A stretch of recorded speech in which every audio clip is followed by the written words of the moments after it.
Dabar parodysiu, kaip taisyklingai apsirengti tautinį kostiumą. Tai pirmiausia, jums reikėtų užsidėti pasienį, jis užsiriša priekyje, negale, visą raukimą, kuris gausi susistumti į nugaros pusę.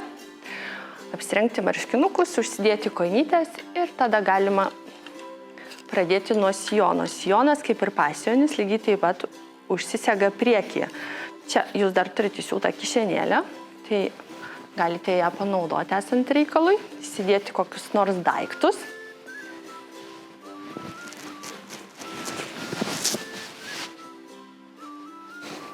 Prisisegam.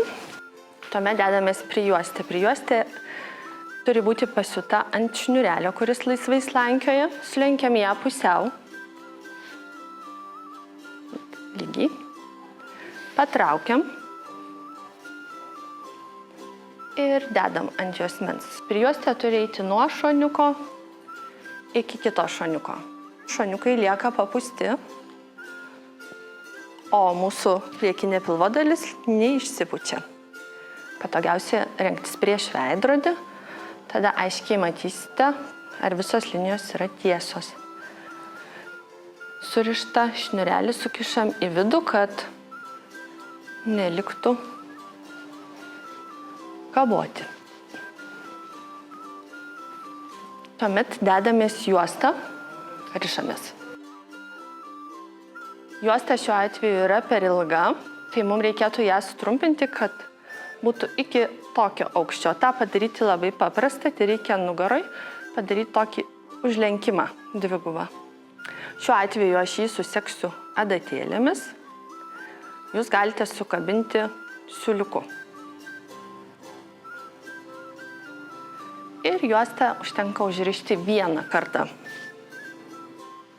Tuomet sulygiuoti juostos galus. Juostos galai gali prasilenkti per vieną kutukų ilgį, bet negali būti tokie, pavyzdžiui, arba juosta negali būti žymiai trumpesnė.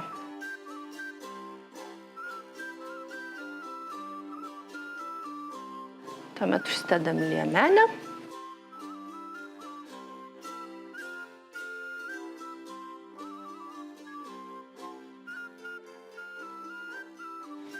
Liemenę patogiausiai sektis nuo viršaus.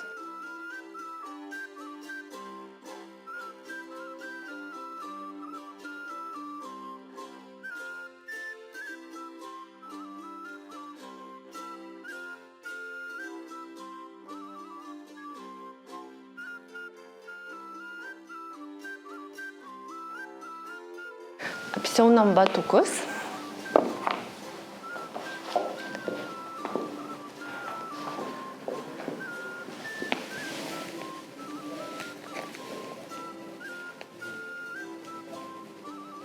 Pasipuošiam aksesuarais, kurie tikrai pagyvina kostiumą.